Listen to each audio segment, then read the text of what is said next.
Isang mahigpit po na paalala sa ating maging alerto sa mga posibleng lindol na maaaring maganap sa mga susunod pang linggo.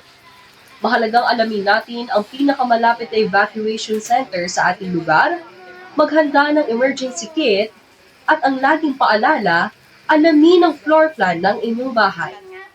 Huwag din natin kakalimutan na tayo ay mag-duck, cover, and hold habang lumilindol.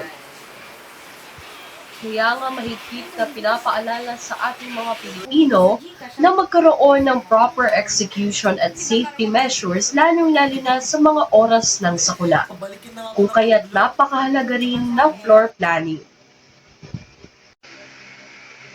May malaking posibilidad daw na magkaroon ng mga lindol sa mga susunod na buwan ayon sa Philippine Institute of Volcanology and Dito kami mag-exit. Patuloy pa rin sa Kain na! Opo, Nay! Mangyari sa paggalaw ng lupa sa buong Pilipinas.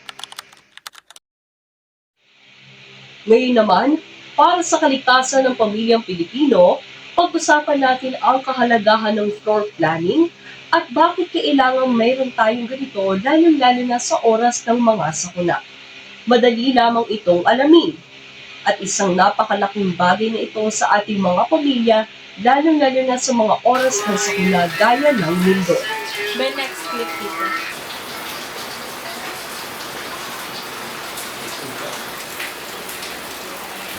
Naku, nakakatakot naman tong lindol na to.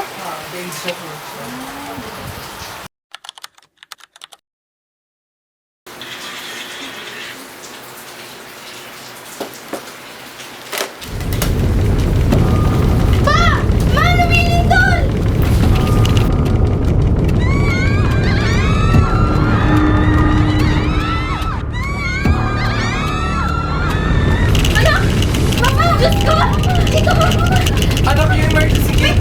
Wait lang, meron pa po! Ano ba yan? Ay, dito lang yan eh. Alam ko na dito lang yan eh. Ito! Ito po yung ginawa kong floor plan noon. Bali na dito po dahil tas dito tayo exit kasi ito yung emergency exit sa amin.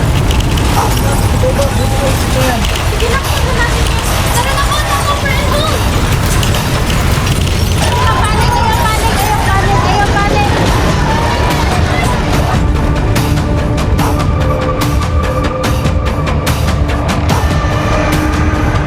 Just before 10 p.m., people were in bed with